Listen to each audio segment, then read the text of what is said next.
The wreckage had stopped screaming an hour before the Thessary's hollow arrived, and Thessary found that fact more unsettling than the wreckage itself. Human vessels were not built for silence.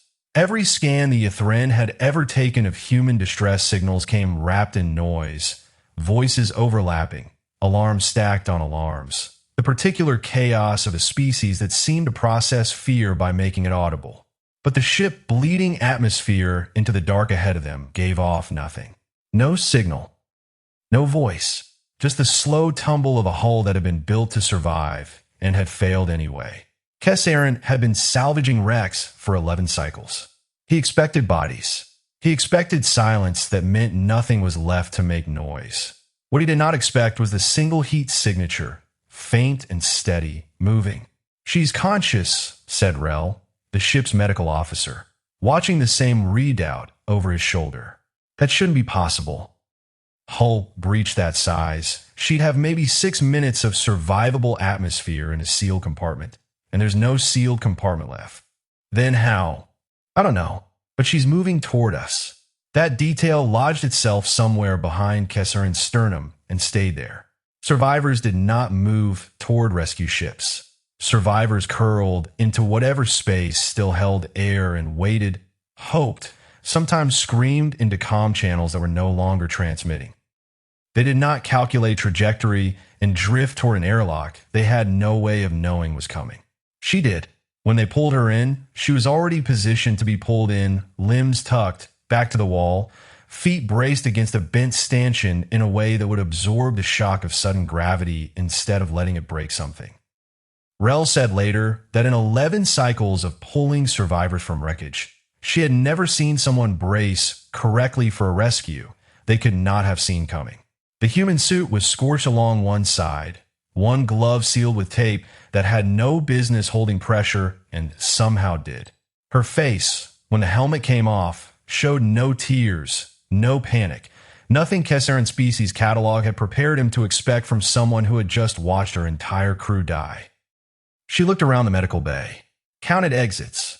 Thessary watched her do it, watched her gaze move to the door, then the vent, then the narrow gap behind the equipment rack that even he sometimes forgot was there. Then she looked at him and said, in a voice scraped raw from the smoke she'd been breathing for who knew how long, "How many crew on this ship?"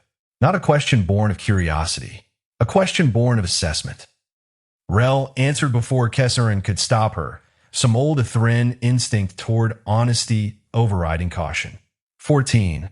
The human nodded once, filed the number away behind eyes that were already moving to the next thing, and said nothing else.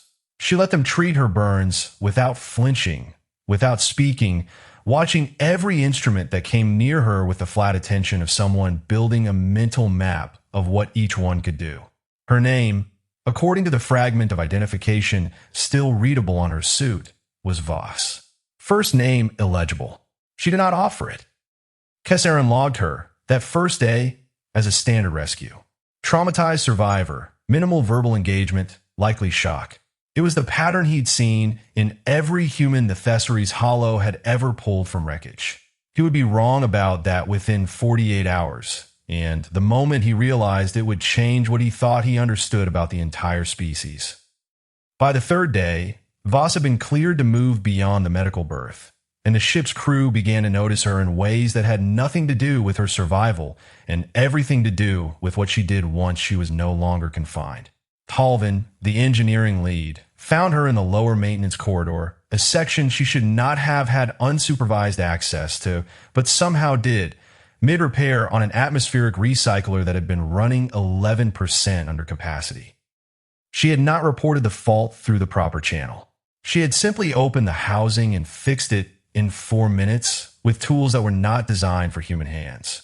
By his own account, Talvin nearly voided his own suit seal in surprise. She didn't even use a diagnostic panel, he told Thessary afterward, still faintly rattled.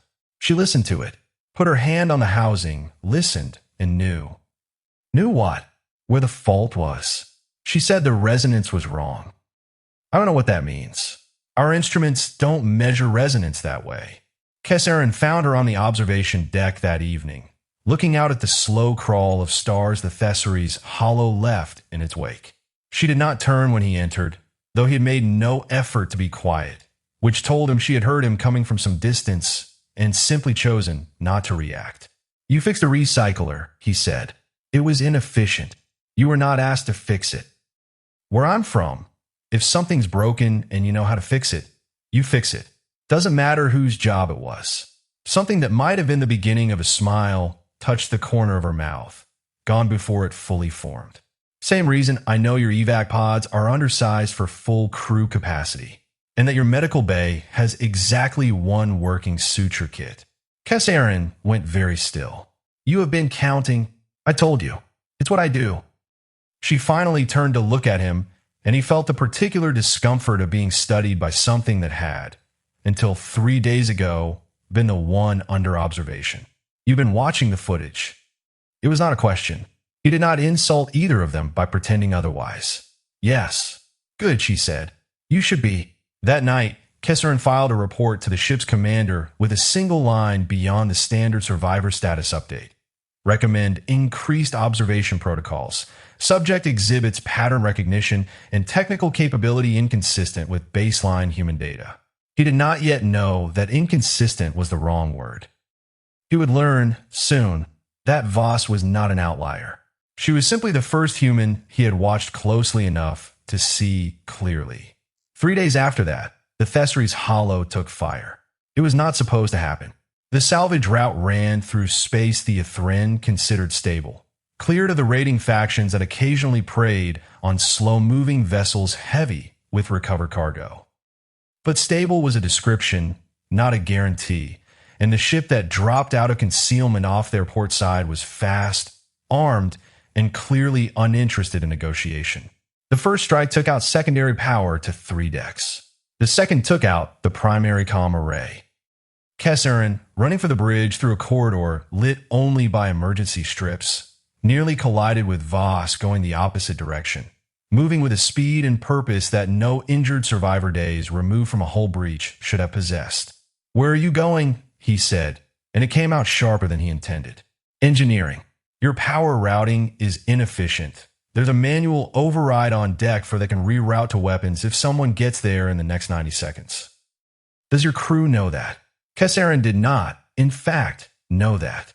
He had been a Ithren crew on this ship for 6 cycles and did not know the manual override existed. "How do you know that?" "Because I looked. For days ago. Same reason I know exactly which vent panel doesn't seal all the way and how long it takes your gunnery crew to reach battle stations." Her eyes, in the low emergency light, held none of the panic that should have accompanied a second attack on a ship she'd only just survived boarding. He made a decision that violated 3 separate protocols and let her go. What happened in the next 11 minutes was reconstructed later from ship logs, because Thessary spent most of it on the bridge, watching his commander try to hold a crippled ship together against an enemy that should have finished them in the first 90 seconds. But the log showed a human moving through unfamiliar engineering systems with a fluency that defied every projection, rerouting power through a manual override she had located on a walkthrough she had not been authorized to take, restoring weapons capability at the exact moment the Ithren gunner needed it. The raiding ship broke off 8 minutes after first contact, not destroyed, but damaged enough, and surprised enough by the sudden return of Ithren weapons fire, that it chose retreat over continued engagement. The Thessary's hollow survived. 14 crew, plus 1, all alive. Thessary found Voss afterward in engineering, sitting on the floor with her back against the very housing she had rerouted, hands still faintly trembling in a way that finally looked like the reaction of someone who had nearly died twice in 1 week. He sat down across from her, not as an interrogator this time, just as someone who had run out of frameworks to explain what he'd watched. "You saved this ship. I saved myself. The ship happened to be attached." But there was no coldness in it, just exhaustion, the kind that came after adrenaline finished spending itself. "You people have good instincts. Ithren, I mean. You're careful. You take time to think before you act. Where I'm from, that gets you killed." "Where you are from," Thessary repeated, because something in the phrasing had caught, present tense worn into a shape that suggested it had been said many times before by many people about a place none of them fully understood. Rel reviewed your file. Your world has been fighting something for longer than my species has kept written records. That is why she's curious. That is why I'm curious. Not because you're strange, Voss. Because you make sense in a way none of us expected. Voss was quiet for a long moment, watching the housing she'd fixed, the ship she'd helped save, the alien across from her who had spent a week cataloging her like a specimen and had just, for the first time, spoken to her like a person. You want to know why I wasn't screaming, she said finally. Back on the wreck. Why I was already moving toward the rescue before I even knew you were coming. Yes, because screaming doesn't fix hull breaches. And waiting to be saved doesn't either. Somewhere along the way, we stopped being the species that waits. She looked at him, and there was something in her expression that was not quite a warning and not quite an invitation, something closer to an honest accounting of what he had actually pulled out of that wreckage. You didn't rescue a survivor, Thessary. You rescued someone who was already working the problem. There's a difference. I don't think your species has had to learn it yet. Thessary sat with that for a long time after she'd gone to finally sleep. Really sleep, not the careful, watchful rest of someone standing guard against a threat that hadn't yet arrived.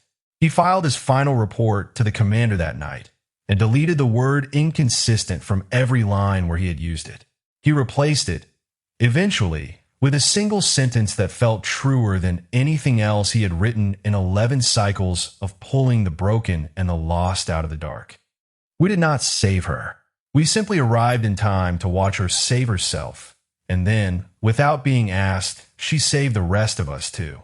The Thessary's hollow carried Voss 3 more weeks before reaching a station with transport home. In that time, Thessary stopped watching the footage looking for anomalies. He started watching it, instead, to understand what a species built like that might become, once it finally stopped having to fight simply to survive its own history. He was not sure the galaxy was ready for the answer. He was fairly certain it did not have a choice.